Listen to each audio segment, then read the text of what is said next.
A luz inclemente do sol de Lanús, na província de Buenos Aires, não perdoava, transformando o ar num manto denso e pegajoso que se agarrava à pele. Era o 30º dia de outubro de 1960, e o mundo, alheio à pequena casa humilde de Vila Fiorito, recebia um menino. Diego Armando Maradona. O choro inicial, um filete agudo na vastidão da miséria, mal anunciava o rugido que um dia faria tremer estádios inteiros. A vida na Vila Fiorito era uma tapeçaria de privações, tecida com fios de esperança e desespero. As casas, muitas delas barracos improvisados, amontoavam-se em ruas de terra batida que, com a chuva, se transformavam em rios de lama e, com o sol, em nuvens de pó. O cheiro era uma mistura indissociável de terra, lixo queimado e a promessa incerta de comida a cozinhar em fogões rudimentares. Para o pequeno Diego, a bola era mais do que um brinquedo, era um prolongamento do seu corpo, um passaporte para um universo paralelo onde a fome e a penúria da vida cotidiana se dissolviam. Desde os primeiros passos desajeitados, os seus pés pareciam ter um entendimento inato com o esférico, uma dança intuitiva que desafiava a lógica. Os campos eram os terrenos baldios, improvisados entre as casas, com traves feitas de pedras ou paus. Ali, sob o céu vasto e indiferente da Argentina, o futebol não era um esporte, mas uma linguagem, uma forma de expressão, e para muitos, a única saída vislumbrável. Na família Maradona, a bola era o centro de gravidade. Dom Diego, o pai, trabalhava incansavelmente para sustentar a prole numerosa, os seus calos nas mãos testemunhas silenciosas de uma vida de sacrifício. Dona Tota, a mãe, era a âncora emocional, a fonte inesgotável de amor e força que mantinha a família unida. Diego, o quinto de 8 filhos, absorvia essa resiliência, essa garra, e a canalizava para o seu jogo. A cada toque na bola, a cada drible que deixava os meninos mais velhos boquiabertos, não era apenas a alegria do jogo que o impulsionava, mas a determinação visceral de um dia tirar a sua família daquela realidade sufocante. A inocência infantil misturava-se com uma fome feroz de vencer, um desejo de reconhecimento que ia além dos aplausos dos amigos de rua. Ele sentia, no fundo da sua alma, que estava destinado a algo maior, que os seus pés eram instrumentos de um destino que ainda não se revelara por completo. Aos 7 anos, o pequeno Diego já era uma lenda local, uma criança prodigiosa cujo talento era impossível de ignorar. Foi então que Francisco Cornejo, um olheiro incansável, o descobriu. Os Cebolitas, a equipa juvenil do Argentinos Júniors, estavam prestes a receber o seu membro mais ilustre. A integração foi imediata e avassaladora. Com a camisola vermelha e branca, Diego transformava cada jogo numa exibição de pura magia. Os adversários, muitas vezes fisicamente mais desenvolvidos, ficavam perdidos na teia dos seus dribles, os seus passes milimétricos rasgavam defesas, e os seus golos eram celebrações de uma alegria desinibida. A equipa, sob a sua batuta, embarcou numa série invencível que se estendeu por 136 jogos, um feito que ecoava a promessa de um futuro brilhante. Ele era o coração pulsante dos Cebolitas, o miúdo que, com a bola nos pés, esquecia a ausência de sapatos novos, a falta de comida na mesa, e se tornava o rei de um campo de futebol, um pequeno deus entre mortais. A transição para o futebol profissional foi, para Diego, um salto natural, quase predestinado. Aos 15 anos, 10 dias antes de completar 16, em outubro de 1976, Diego Armando Maradona pisou pela primeira vez um relvado profissional, vestindo a camisola do Argentinos Júniors. O ar no estádio, antes carregado de uma expectativa silenciosa, explodiu num murmúrio de excitação febril quando o seu nome foi anunciado. Ele era apenas um miúdo, mas a sua reputação já o precedia, um sussurro que se espalhava como fogo pela nação. O seu primeiro toque na bola, uma assistência súbita, já demonstrava a sua genialidade, um vislumbre do que estava por vir. A sua ascensão foi meteórica, uma curva ascendente que desafiava a gravidade. Em pouco tempo, o PIB de ouro, o miúdo de ouro tornou-se um fenômeno nacional.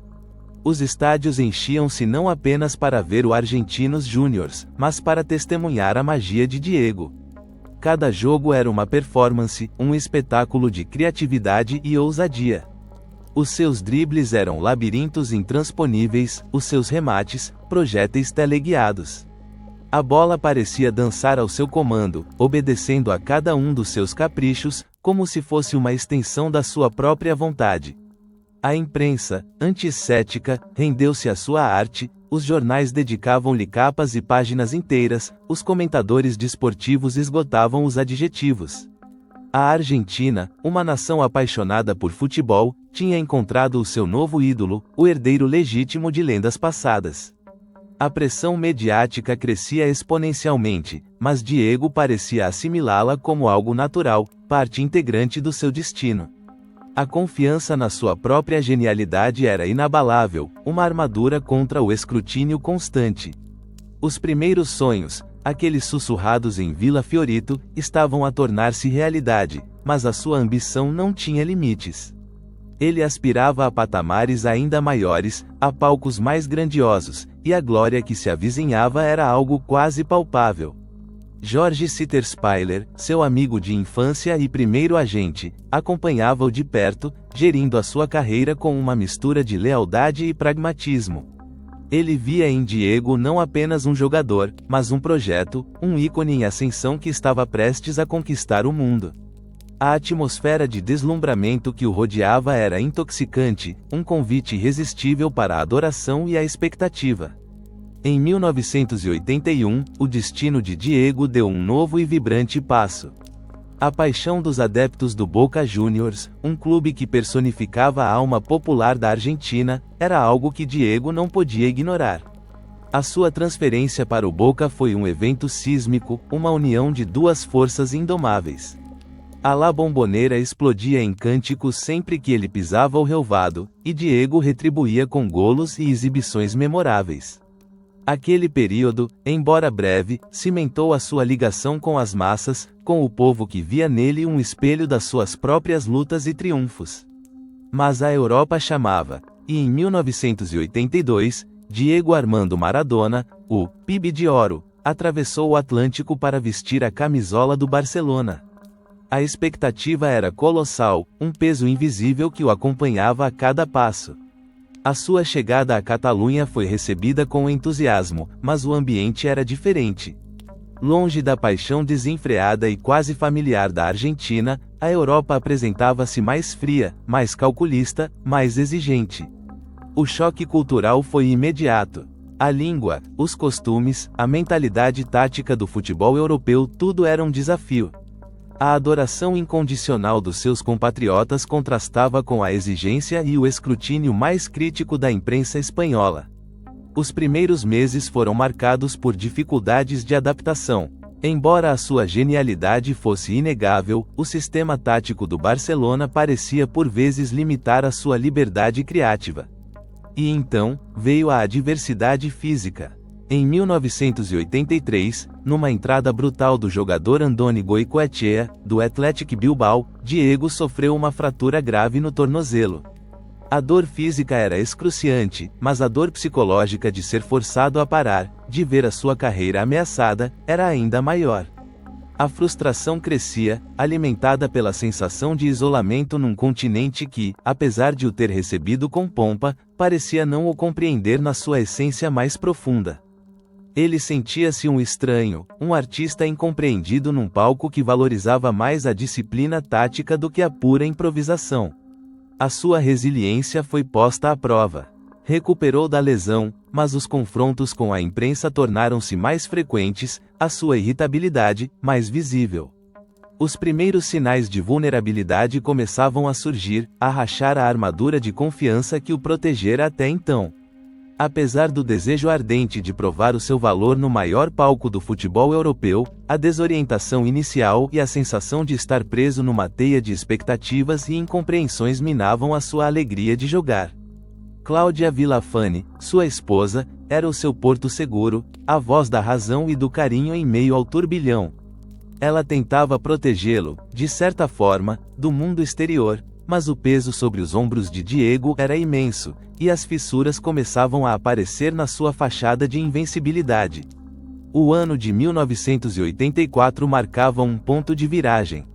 Nápoles, uma cidade à beira do abismo, marginalizada e sedenta de redenção, abria os seus braços para Diego. A transferência do Barcelona para o SSC Napoli não foi apenas um negócio de futebol, foi um ato de fé, uma aposta desesperada de uma cidade que via no argentino a sua última esperança. O presidente do clube, Corrado Ferlaino, um homem de visão e audácia, arriscou tudo para trazer o PIB de Ouro para o sul de Itália. A sua chegada à cidade foi um acontecimento que parou o tempo. As ruas de Nápoles, que já fervilhavam com a vida caótica e vibrante, transformaram-se num mar de gente. Os rostos, outrora marcados pela resignação, agora irradiavam uma esperança quase messiânica. O cheiro a café forte, a pizza acabada de sair do forno e a umidade salgada do mar Tirreno misturava-se com o aroma inebriante da expectativa. A caravana que o levava do aeroporto ao centro da cidade avançava a passo de caracol, engolida por uma multidão ensandecida que tentava tocar o seu novo ídolo, vislumbrar o seu salvador. Lenços azuis e brancos, as cores do Napoli, flutuavam no ar como um exército de borboletas. A apresentação no estádio São Paulo foi um espetáculo sem precedentes. 80.000 adeptos, uma massa vibrante e ruidosa, encheram as bancadas, ansiosos por ver o homem que prometia mudar o seu destino. O relvado, um tapete verde sob o sol do verão italiano, esperava o seu novo rei. Quando Diego emergiu do túnel, a camisa azul celeste vestida, um rugido ensurdecedor irrompeu das arquibancadas. Era um som primal, a libertação de décadas de frustração, de humilhação, de ser a outra Itália. Confetes choviam do céu, faixas balançavam com a sua imagem, e cânticos com o seu nome ecoavam até aos céus. Diego, no centro daquele turbilhão, sentiu um alívio imenso, um contraste gritante com a frieza de Barcelona. Ali, em Nápoles, ele era verdadeiramente amado, desejado, e a conexão foi imediata e profunda. Ele sentiu o peso da responsabilidade, o fardo de ser o salvador de uma cidade inteira, mas também um sentido renovado de propósito. Nápoles era uma cidade marginalizada, ignorada pelo norte rico e industrializado, e via em Maradona a sua voz, a sua vingança contra um sistema que a desprezava. Ele, um filho da miséria argentina, compreendia a alma napolitana, a sua paixão, a sua resiliência, a sua capacidade de sonhar grande apesar das adversidades. Naquele momento, sob o olhar de 80.000 almas, Diego Armando Maradona não era apenas um jogador de futebol, era um símbolo, um profeta, o homem que levaria Nápoles à glória. Os primeiros anos no Napoli foram de construção, de suor e de uma união simbiótica com a cidade. Ottavio Bianchi, o treinador, conseguiu moldar uma equipa em torno da genialidade de Maradona, aproveitando ao máximo o seu talento inigualável. Salvatore Baghini, Bruno Giordano e, mais tarde, Careca, formaram um trio de ataque lendário, o Magica, que encantava a Itália. Os treinos eram intensos, os jogos eram batalhas, e Diego liderava pelo exemplo, com a mesma garra e determinação que o caracterizavam desde os campos de Villa Fiorito. Aos poucos, o Napoli começou a subir na tabela, desafiando os gigantes do norte, Juventus, Milan e Inter, que historicamente dominavam o futebol italiano. A temporada de 1986-87 foi o culminar de todo aquele esforço, a materialização de um sonho que parecia inatingível. O Napoli, sob a liderança inspiradora de Maradona, conquistou o seu primeiro scudetto, o campeonato italiano. A cidade explodiu numa euforia coletiva que durou semanas, meses. As ruas transformaram-se num carnaval incessante, uma celebração sem fim. Buzinas de carro tocavam dia e noite, fogos de artifício iluminavam o céu noturno, e as pessoas dançavam e cantavam nas praças, com a camisola azul celeste de Maradona como um uniforme sagrado. O doce e inebriante sabor da vitória era sentido em cada esquina, em cada sorriso, em cada lágrima de alegria. Nápoles, finalmente, tinha a sua redenção. Mas, à medida que o brilho da glória se intensificava, uma sombra sutil, quase imperceptível, começava a envolver a vida de Diego. A sua vulnerabilidade, outrora apenas um sussurro, agora era explorada. A adoração dos napolitanos era avassaladora, e com ela vinham os pedidos, os favores, as proteções. A cidade, com a sua beleza caótica, tinha também um lado sombrio, um submundo poderoso e intrincado, a Camorra. Figuras como Carmine Alfieri, membro proeminente do clã Giuliano, começaram a orbitar em torno de Diego. No início, eram gestos de amizade, ofertas de segurança para ele e sua família, um acesso privilegiado a tudo o que a cidade tinha de melhor e de pior. Convites para festas exclusivas, presentes luxuosos, a sensação de que nada lhe seria negado. Diego, exausto fisicamente e mentalmente pelo ritmo intenso do futebol e da fama, começou a perceber a facilidade com que as linhas morais podiam ser cruzadas. A exaustão, a busca por um escape da pressão constante, e uma certa ingenuidade perante a complexidade do mundo criminoso, tornaram-no suscetível. Aqueles que deveriam ser apenas admiradores, tornavam-se facilitadores de vícios, oferecendo cocaína como uma forma de recompensa, ou escape. A princípio, parecia uma forma de aliviar a tensão, de encontrar um refúgio da realidade. Mas, sem que ele percebesse, a teia já estava a ser tecida, os fios do perigo a apertar-se lentamente. A euforia da vitória misturava-se, de forma perigosa, com os primeiros passos num caminho de excessos e de ligações que se mostrariam destrutivas. O herói de Nápoles estava a ser abraçado por uma força que, enquanto o elevava, começava a corroê-lo por dentro. A glória era imensa, mas o preço, ainda oculto nas sombras, seria ainda maior. Para mais histórias incríveis e análises profundas do mundo do futebol, inscreva-se no nosso canal. A euforia do primeiro Scudetto, em 1987, era um vinho inebriante, mas que trazia consigo um travo amargo e perigoso. Nápoles, uma cidade que respirava paixão e excesso, abraçava o seu herói com uma intensidade que beirava a sufocação. As celebrações, que haviam transformado as ruas em rios de alegria, eram apenas um prelúdio para a tempestade que se formava nos bastidores da vida de Diego Armando Maradona. O ano de 1986 já havia sido coroado com a glória máxima, a Copa do Mundo no México, onde Diego, com a camisola albiceleste, havia desenhado obras de arte inesquecíveis, como o golo da mão de Deus e o drible divino que deixou para trás a equipa inteira da Inglaterra. Essa vitória, um triunfo pessoal e nacional, era o pano de fundo para a imensa pressão que agora recaía sobre os seus ombros para repetir o sucesso em Nápoles. A fama, outrora um manto de adoração, começava a transformar-se numa camisa de força. Cada passo, cada palavra, cada gesto de Diego era escrutinado, analisado, transformado em manchete. A privacidade, um luxo que ele nunca tivera em abundância, agora era uma miragem distante. Os paparazzi perseguiam-no como sombras implacáveis, os jornalistas espreitavam cada detalhe, e os fãs, num misto de amor e possessividade, exigiam uma parte de si. A sua casa, antes um refúgio, sentia-se agora como uma gaiola dourada, cercada por uma multidão invisível. A paranoia começava a instalar-se, um sussurro constante no fundo da sua mente de que estava sempre a ser observado, julgado. Foi nesse turbilhão de glória e claustrofobia que a escuridão da sua vida privada começou a aprofundar-se. Em segredo, longe dos holofotes e dos olhos de Cláudia Villafane, sua esposa, Diego havia concebido um filho. Cristiana Sinagra, uma mulher napolitana, era a mãe do pequeno Diego Maradona Jr. A notícia, quando chegou aos seus ouvidos, foi um choque, um tremor que abalou os alicerces da sua vida cuidadosamente construída. A culpa, um veneno lento, começou a corroê-lo. Como poderia ele, o ídolo de milhões, o homem que pregava a lealdade e a família, ter cometido tal erro? A tentativa desesperada de ocultar o facto de Cláudia e do público era um fardo pesado, uma teia de mentiras que o enredava cada vez mais.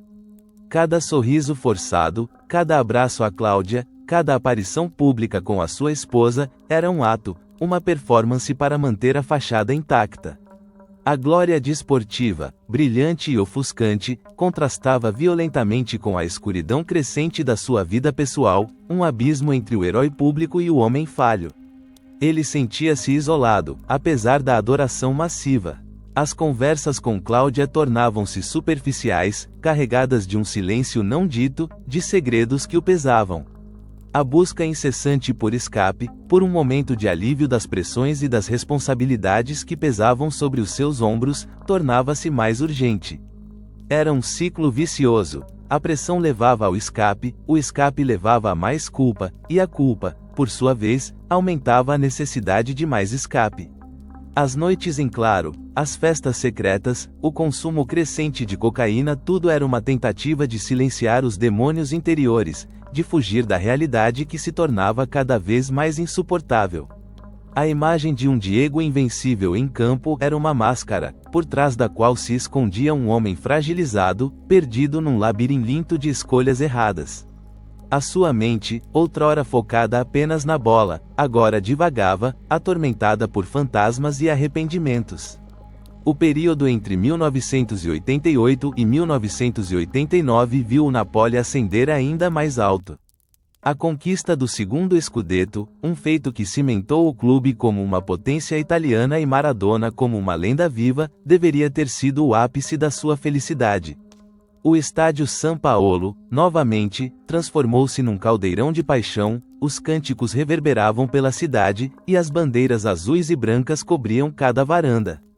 O Magica, o trio de ataque formado por Maradona, Giordano e o recém-chegado Careca, desfilava em campo com uma sinergia quase telepática, marcando golos que pareciam saídos de um sonho. Careca, o atacante brasileiro, tornou-se um amigo próximo de Diego, uma testemunha silenciosa dos seus triunfos e, infelizmente, dos seus primeiros passos em direção à autodestruição. Mas por trás do triunfo glorioso, uma decadência silenciosa progredia. A vida dupla de Maradona aprofundava-se, como um rio subterrâneo que corria sob a superfície da sua existência pública. As suas relações com a Camorra, que haviam começado com favores e proteção, tornaram-se agora intrínsecas, uma teia de dependência mútua. Carmine Alfieri, e outros membros do clã Giuliano, não eram mais apenas admiradores, eram facilitadores, fornecedores, guardiões de segredos. Eles ofereciam a Diego não apenas a ilusão de segurança para ele e sua família em Nápoles, mas também o acesso fácil e ilimitado a tudo o que ele desejava: luxo, festas e, de forma mais perigosa, drogas. O luxo ostensivo das festas na sua vila em Posillipo, com vista para o azul profundo do Golfo de Nápoles, era um contraste chocante com o perigo iminente que espreitava em cada canto. O abraço sufocante do submundo misturava-se com a adoração pública, criando uma realidade distorcida onde o herói e o homem frágil eram indistinguíveis. Diego, em campo, sentia-se onipotente, invencível, capaz de desafiar qualquer adversidade. Mas fora dele, uma dependência crescente e destrutiva o consumia. A perda gradual de limites, a aceitação de uma realidade onde as regras morais se desvaneciam, tornava-se a sua nova normalidade. Ele justificava os excessos como uma forma de lidar com a pressão, com a solidão, com a culpa. Eles me amam, eles me dão o que eu preciso, pensava, numa tentativa desesperada de racionalizar as suas escolhas.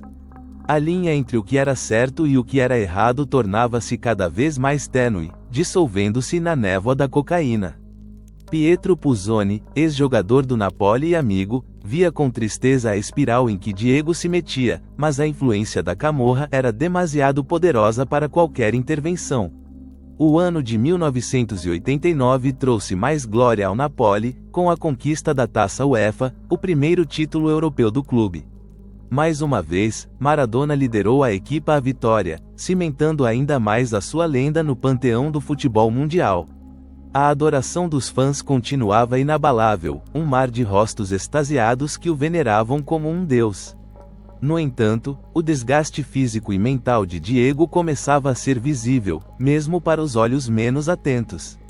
As olheiras, outrora discretas, aprofundavam-se, o brilho nos seus olhos, antes tão intenso, por vezes parecia opaco. As noites de excesso tornavam-se mais frequentes, e os rumores sobre o seu estilo de vida, antes sussurros isolados, começavam a circular com maior insistência, corroendo lentamente a sua imagem pública. A glória estava manchada por esses sussurros, por essas insinuações que se espalhavam como fogo. Os jornais, embora ainda o celebrassem, começavam a insinuar, nas entrelinhas, que algo não estava certo. A erosão silenciosa de um ídolo que vivia no limite era um espetáculo trágico. A celebração e o escrutínio tornavam-se duas faces da mesma moeda, uma dualidade que o consumia. Diego sentia uma frustração crescente com as exigências constantes, com a falta de tempo para si mesmo, com a sensação de estar sempre a ser puxado em diferentes direções. A exaustão física e mental empurrava-o para mais excessos, uma fuga ilusória que apenas aprofundava o seu buraco. Ele negava teimosamente os problemas que se acumulavam, construindo uma muralha de autoengano para se proteger da dura realidade. Sou Diego, posso contudo, repetia para si mesmo, mesmo quando seu corpo e a sua mente imploravam por descanso. Chegou 1990, e com ele a Copa do Mundo na Itália. Era um evento que deveria ter sido uma celebração do futebol, mas para Diego, transformou-se num campo de batalha pessoal. A Argentina avançou para as meias finais, onde enfrentaria a anfitriã Itália. O jogo seria disputado no estádio São Paulo, em Nápoles, o seu próprio lar adotivo. Na véspera do confronto, Diego fez um apelo emocional e controverso aos napolitanos.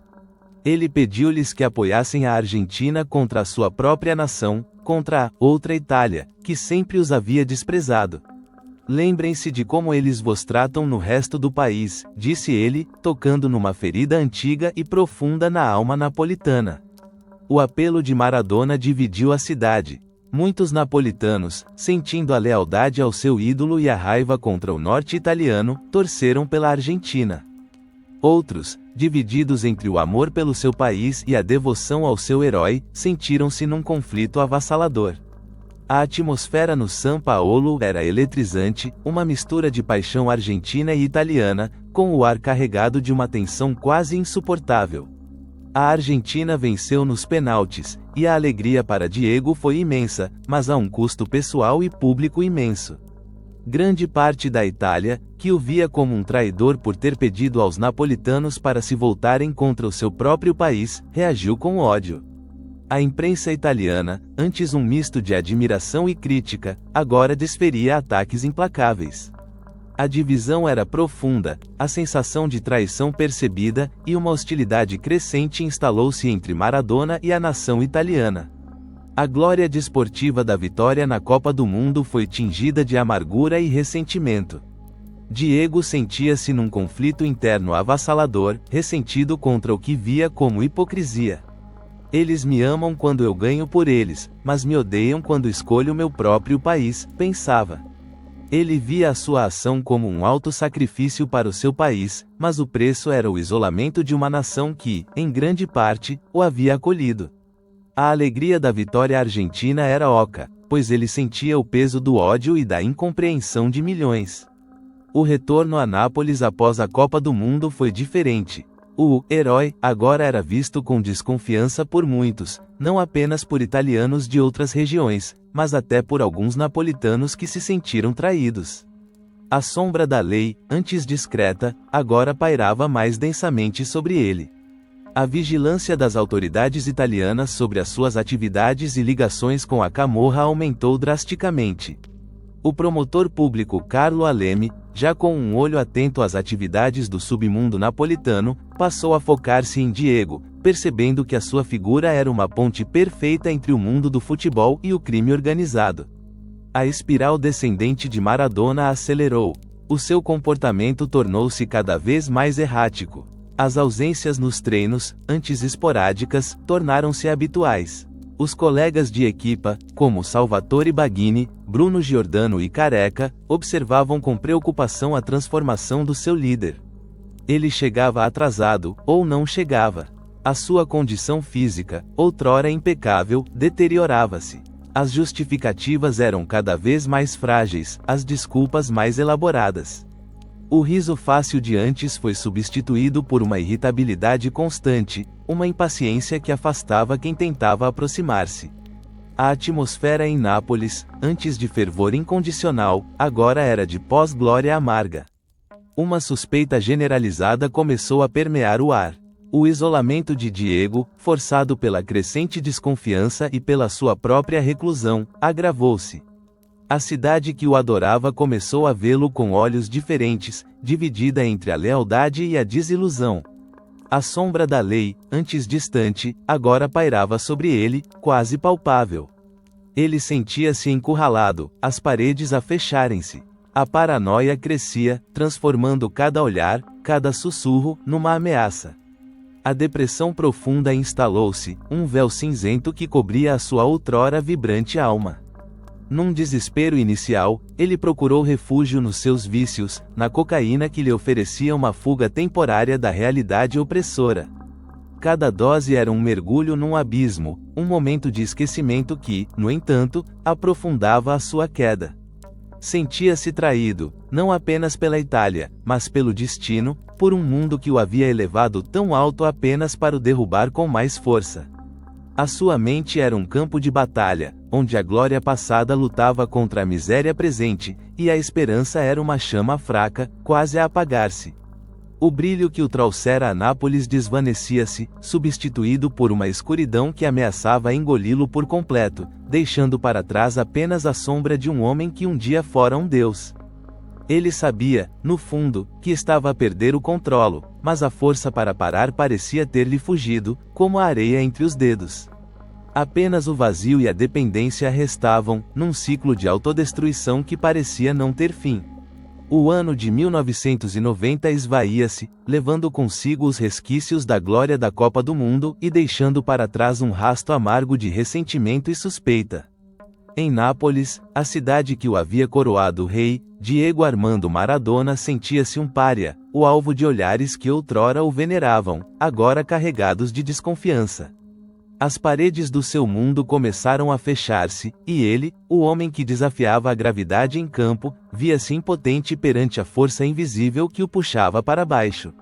O declínio em campo não foi repentino, mas uma erosão lenta e dolorosa, como uma estátua corroída pelo tempo e pela chuva ácida. Entre o final de 1990 e o início de 1991, a sua presença nos treinos tornou-se esporádica, as ausências, justificadas por desculpas cada vez mais esfarrapadas, que não convenciam nem os mais leais. O corpo, outrora uma máquina perfeitamente afinada, começava a dar sinais de falha. Os músculos, que antes respondiam com a agilidade de um felino, agora pareciam pesados, lentos. As lesões, pequenas e persistentes, tornavam-se mais frequentes, um testemunho silencioso dos excessos que consumiam as suas noites. Nos balneários, o ar outrora vibrante de camaradagem e respeito, tornava-se tenso.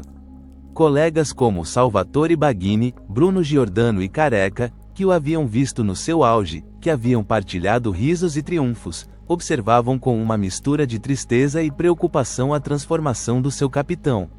Diego, que antes era o primeiro a chegar e o último a sair, agora era um fantasma. Quando aparecia, os seus olhos, por vezes injetados, revelavam noites sem sono, e a sua pele pálida denunciava a guerra que travava consigo mesmo. O cheiro a suor e linimento, tão característico do futebol, era por vezes sobreposto por um perfume amargo e indefinível que parecia emanar do seu próprio desespero.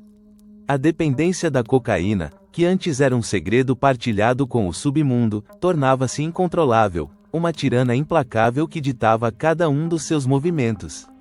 As doses, que inicialmente serviam como um escape, transformaram-se numa necessidade, um abismo insaciável que exigia mais e mais.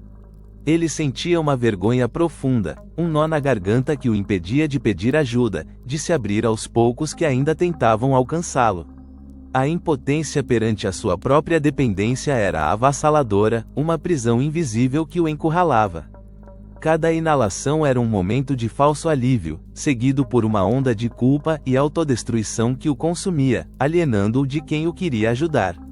Ele via nos olhos dos seus colegas a decepção, e isso apenas o empurrava mais para o isolamento, para a escuridão dos seus vícios. A relação com o clube, antes de lealdade mútua, deteriorava-se rapidamente. Corrado Ferlaino, o presidente, outrora o seu maior defensor, agora via-o com uma mistura de frustração e resignação.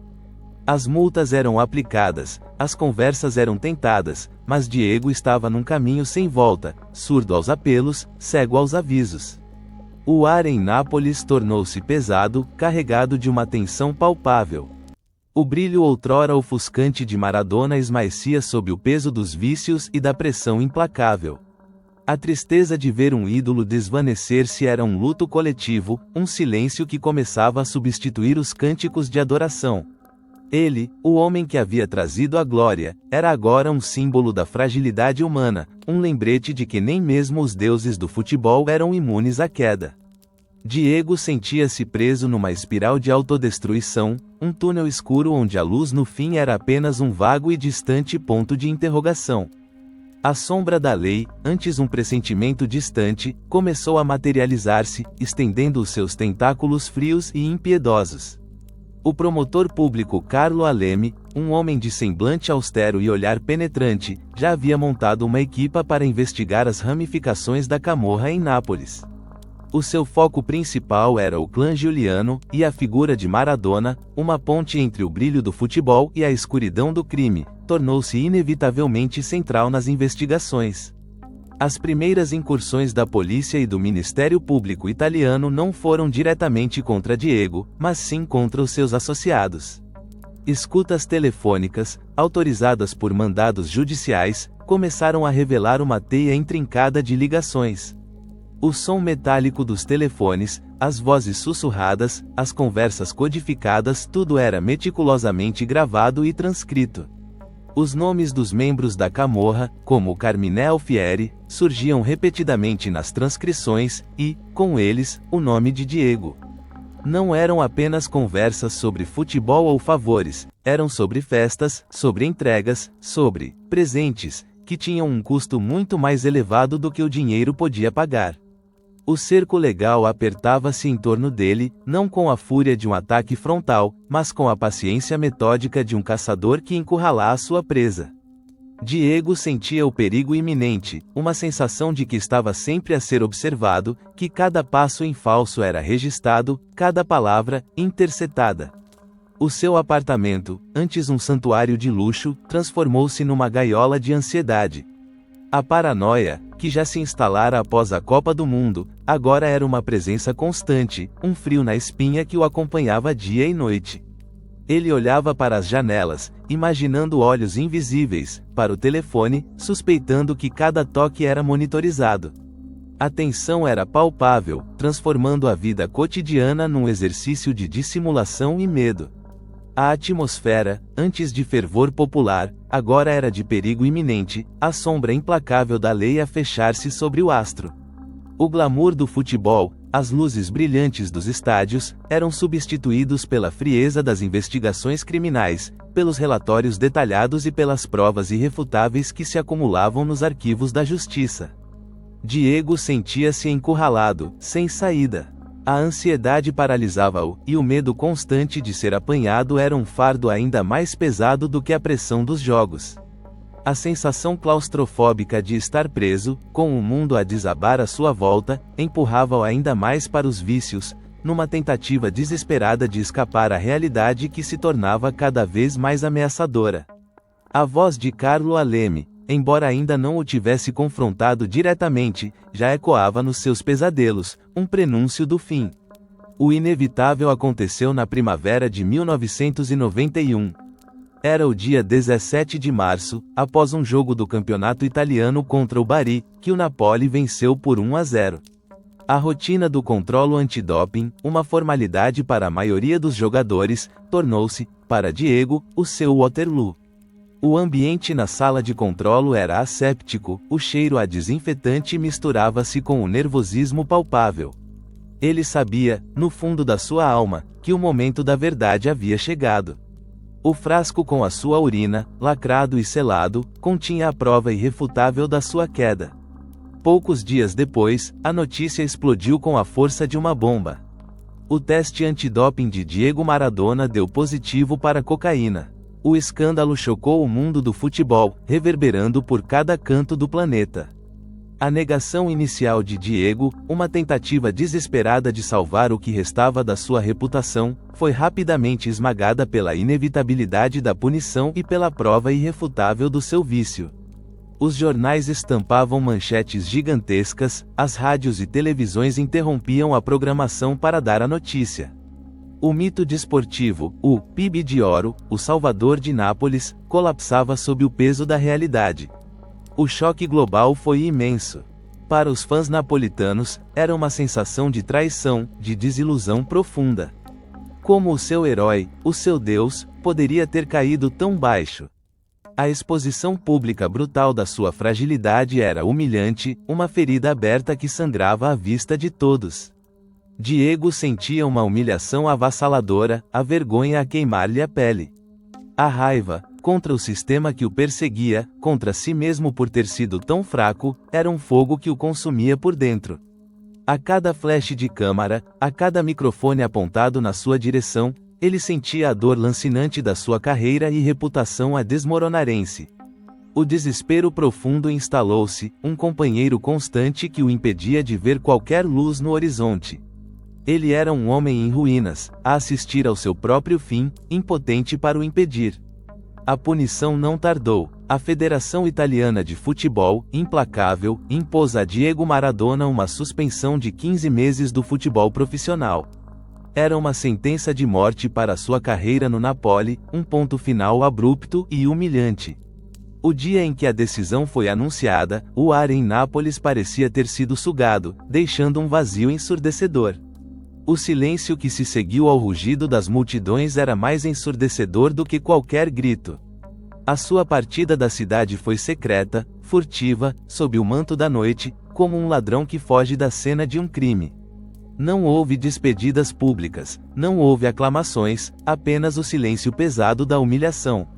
Guillermo Coppola, seu agente e confidente mais próximo na altura, orquestrou a fuga, protegendo-o do escrutínio e da fúria da imprensa. Cláudia Villafane, sua esposa, acompanhava-o, os olhos mareados, a face pálida, testemunha silenciosa do colapso do seu marido e da sua vida. O carro, um luxuoso Mercedes, deslizou pelas ruas desertas de Nápoles, atravessando os bairros que um dia haviam pintado murais em sua homenagem, agora vazios e silenciosos. O cheiro a maresia misturava-se com o aroma amargo do adeus. Diego olhou pela janela escura, os olhos fixos na cidade que o havia elevado aos céus e agora o cuspia para fora. Viu as luzes distantes do São Paulo, o estádio onde havia realizado milagres, e sentiu uma dor lancinante, um luto pela perda da sua identidade como jogador do Napoli. Era o seu desaparecimento físico e simbólico de Nápoles. Ele não estava apenas a deixar uma cidade, estava a deixar uma parte de si mesmo, a ser expulso do lugar que o havia amado mais do que qualquer outro, e que, por sua vez, ele havia amado e destruído. A sensação de abandono era esmagadora, e a dor era um fardo pesado, um eco das suas próprias escolhas. O fim de uma era, o silêncio após o rugido, o vazio deixado pela ausência do seu ídolo. A repercussão mundial do escândalo e da partida de Maradona foi imediata e profunda. A tristeza, a raiva e a desilusão dos fãs napolitanos eram palpáveis, um sentimento coletivo de luto. As ruas que um dia haviam celebrado os seus golos estavam agora adornadas com faixas de protesto, com a sua imagem riscada, com mensagens de mágoa e desilusão. Mas, paradoxalmente, a adoração, embora ferida, persistia. Muitos não conseguiam desligar-se do homem que lhes havia dado tantos momentos de alegria, que havia ousado desafiar o norte rico e trazer o Scudetto para o sul. A cidade de Nápoles tentava lidar com a ausência do seu ídolo, dividida entre a mágoa da traição e a persistência de um amor incondicional. O legado que Diego deixava para trás era controverso, uma tapeçaria complexa de genialidade e autodestruição, de redenção e queda. Os debates enchiam os cafés, as praças, os lares. Como pudeste fazer isto, Diego? Perguntavam alguns, com lágrimas nos olhos. Mas ele nos deu tudo, ele nos fez sonhar. Defendiam outros, incapazes de apagar a memória dos triunfos. Diego, já longe de Nápoles, sentia a ressaca emocional, a desilusão generalizada que havia causado. A culpa pela sua queda era um peso constante, uma sombra que o perseguia. Ele refletia sobre a natureza da idolatria, sobre como a mesma paixão que o elevou podia também esmagá-lo. A busca dolorosa por significado em meio à ruína era um caminho árduo. Ele sabia que havia ferido as pessoas que o amavam, que havia traído a confiança de uma cidade inteira. Mas, ao mesmo tempo, sentia-se vítima de um sistema, de uma pressão implacável, de um mundo que exigia dele mais do que qualquer ser humano poderia dar. O vazio palpável na cidade e nos corações dos seus adeptos era um espelho do vazio que sentia dentro de si. A coexistência da raiva e do amor incondicional era a essência da sua relação com Nápoles, uma ligação que, mesmo quebrada, jamais seria completamente desfeita. O silêncio no São Paulo era um lembrete constante da sua ausência, um eco dos aplausos que agora eram apenas memórias. Diego Armando Maradona havia desaparecido de Nápoles, mas a sua lenda, complexa e contraditória, continuaria a assombrar a cidade e o mundo, um testemunho do preço da glória e da fragilidade do gênio. Ele partia, mas a sua sombra permaneceria, para sempre entrelaçada com a alma apaixonada e atormentada de Nápoles. Aquele voo noturno para fora de Nápoles não era uma fuga, mas um exílio. A escuridão da cabine do avião de luxo, com o seu interior em couro e madeira polida, não conseguia disfarçar o vazio ensurdecedor que Diego sentia. O cheiro do jato, uma mistura de combustível e ar-condicionado, parecia sufocar as últimas lembranças da maresia napolitana. Cláudia Villafane, sua esposa, sentada ao seu lado, mantinha uma compostura estoica, os seus olhos fixos na escuridão lá fora, talvez vendo a mesma paisagem de ruínas que ele sentia dentro de si. A cidade que o havia abraçado com uma paixão avassaladora, agora o cuspia para fora, não com ódio, mas com uma desilusão que era ainda mais dolorosa. A suspensão de 15 meses imposta pela Federação Italiana de Futebol era um veredito, não apenas para sua carreira, mas para sua alma. Os anos imediatamente após a sua saída forçada de Itália foram um turbilhão de tentativas de redenção e recaídas devastadoras. A vida longe dos campos de São Paulo era um purgatório, uma batalha contínua contra os demônios que se haviam enraizado tão profundamente na sua alma. Em 1992, surgiu uma oportunidade de recomeço, o Sevilha, em Espanha. O ambiente na Andaluzia era diferente de Nápoles. Mais contido, menos frenético, mas ainda assim vibrante. O cheiro a laranjeiras e jasmim nas ruas de Sevilha era um contraste com o caos da Campânia. Diego tentou, com todas as suas forças, encontrar a paz e a forma física. Os treinos eram árduos, a disciplina, um fardo pesado. Ele sentia a pressão de provar que ainda era o PIB de ouro, que o escândalo de doping era apenas um desvio, não o fim. Os adeptos sevilhanos, embora entusiasmados com a sua chegada, não tinham a mesma devoção quase religiosa dos napolitanos. Havia uma distância, um ceticismo súbito. Ele marcou alguns golos, mostrou lampejos da sua antiga magia, mas o corpo, já castigado pelos excessos, não respondia com a mesma agilidade de outrora. A mente, ainda atormentada, procurava os escapes familiares. As noites de Sevilha, embora menos escrutinadas do que as napolitanas, ofereciam as mesmas tentações, e Diego, frágil, acabava por ceder. A sua passagem por Sevilha durou apenas uma temporada. O regresso à Argentina, em 1993, para jogar no Newell's Old Boys, foi um ato de desespero e de esperança. A familiaridade das cores rubro-negras, o abraço caloroso dos adeptos argentinos, a promessa de um lar.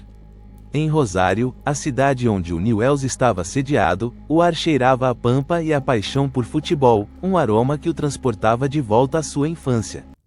Ele queria provar à sua família, ao seu país, e a si mesmo, que ainda conseguia.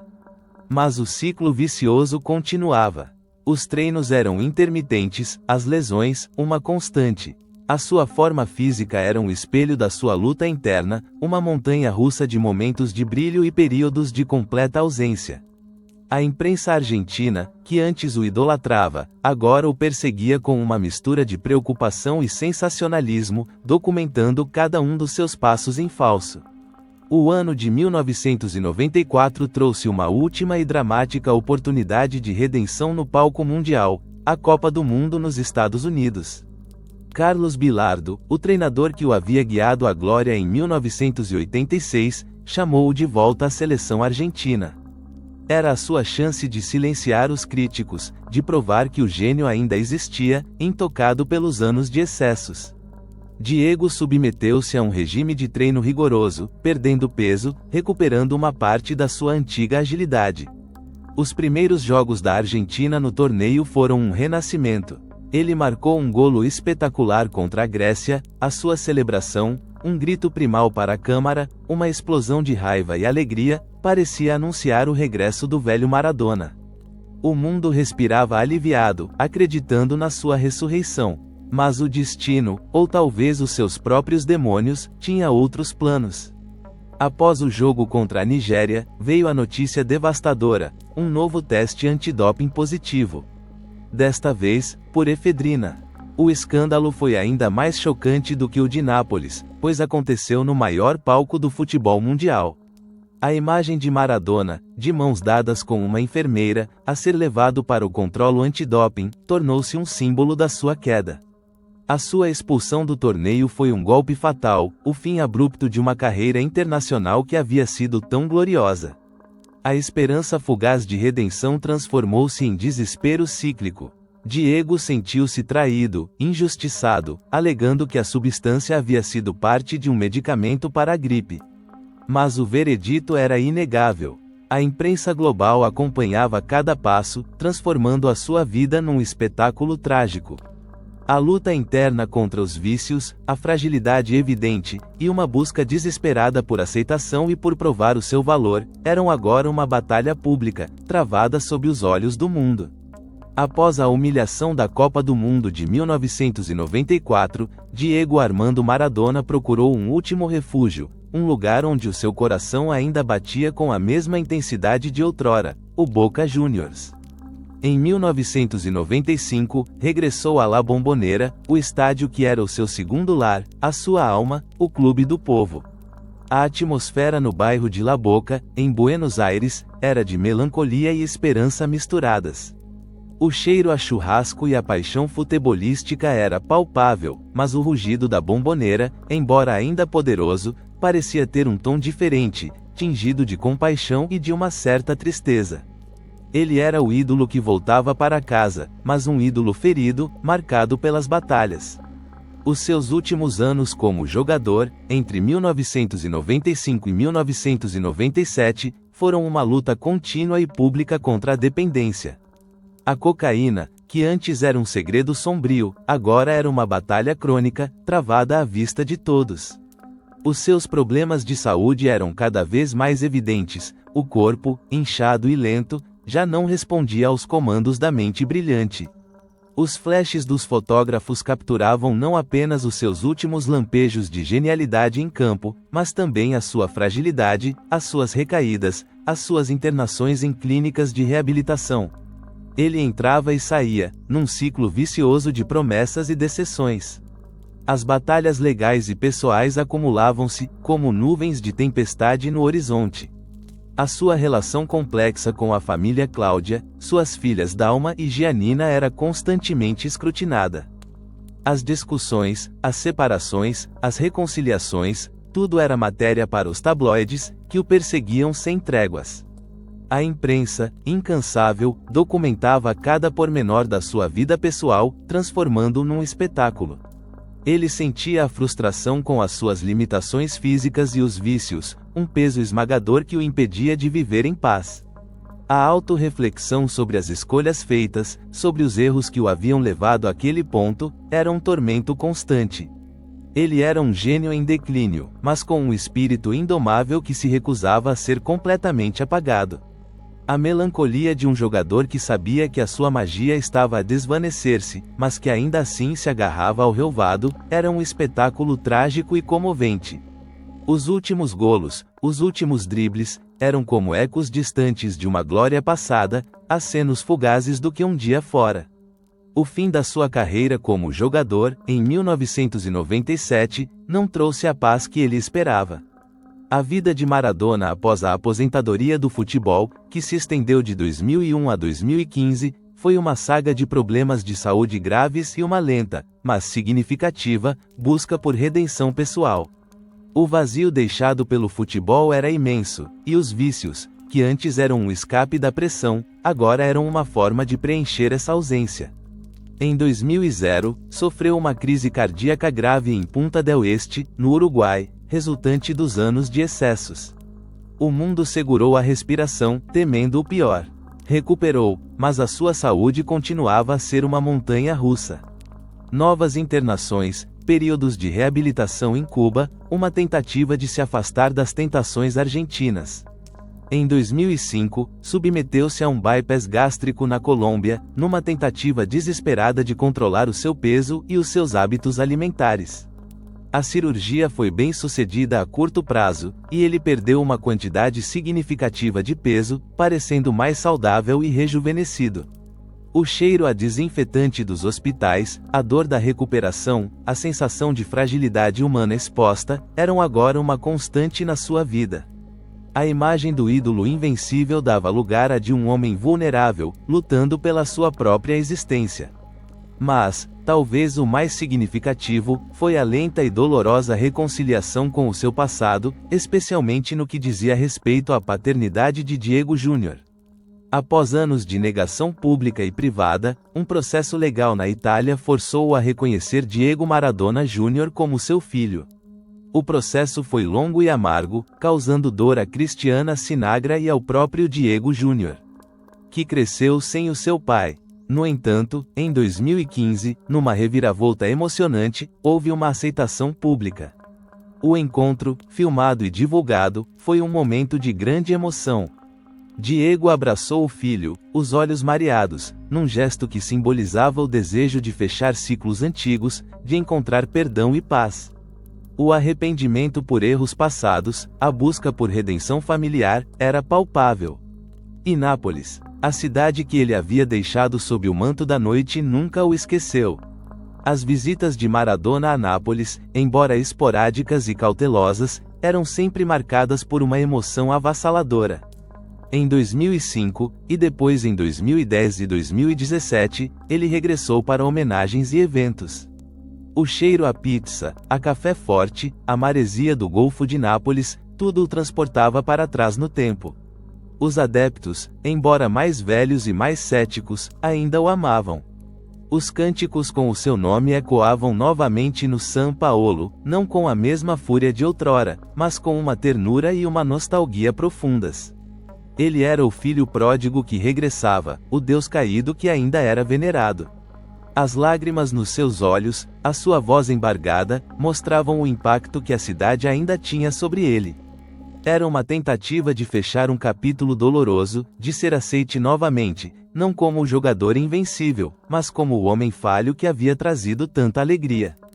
A cidade, por sua vez, abraçava-o com uma mistura de perdão e amor incondicional, um testemunho da complexidade de amar um herói tão profundamente humano. Os anos seguintes, de 2016 a 2020, foram um testemunho da persistência do seu espírito indomável, apesar da sua crescente fragilidade física. Diego Maradona, já não mais um jogador, tentou-se como treinador, uma forma de se manter ligado ao jogo que era a sua vida. Passou por vários clubes, desde o Al Fujairah nos Emirados Árabes Unidos até ao Ginásio Y Esgrima La Plata na Argentina. A atmosfera nos balneários e nos campos de treino era diferente, menos glamourosa, mas ele ainda trazia consigo a aura de uma lenda. O suor e a tensão de um banco de suplentes, o grito para os jogadores, a tentativa de incutir a sua genialidade tática, eram momentos em que a velha paixão ainda ardia. Mas a luta contra os vícios continuava, uma batalha diária que cobrava o seu preço. Novas internações, mais problemas de saúde, incluindo uma hemorragia estomacal em 2019 e uma cirurgia cerebral em 2020 para remover um hematoma subdural. A sua figura pública era uma mistura do velho rebelde e de um homem mais frágil, envelhecido, mas que ainda tinha a capacidade de chocar e encantar. As suas aparições na televisão, as suas entrevistas, eram sempre eventos. A voz, por vezes rouca, a face inchada, a dificuldade em mover-se, eram sinais visíveis do desgaste. Mas, no fundo, o brilho nos seus olhos, o seu carisma inegável, a sua paixão pelo futebol, ainda estavam lá. Ele era um homem que vivia sob o escrutínio constante, um prisioneiro da sua própria fama. A consciência da sua própria mortalidade tornava-se mais presente, mas o peso da sua lenda, do mito que ele próprio havia criado, nunca o abandonou. O futebol era o seu oxigênio, e mesmo à beira do abismo, ele agarrava-se a ele com todas as suas forças.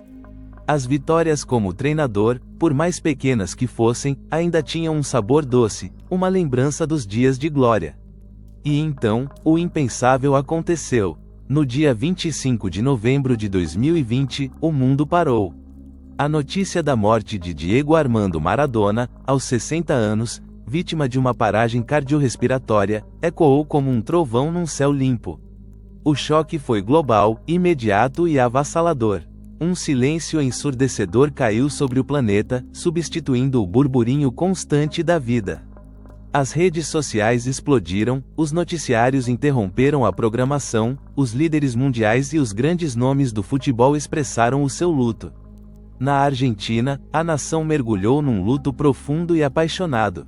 Milhões saíram às ruas, chorando, cantando, celebrando a vida do seu filho mais famoso. O cheiro a incenso, a flores, a velas acesas em altares improvisados nas ruas de Buenos Aires, era um testemunho da adoração.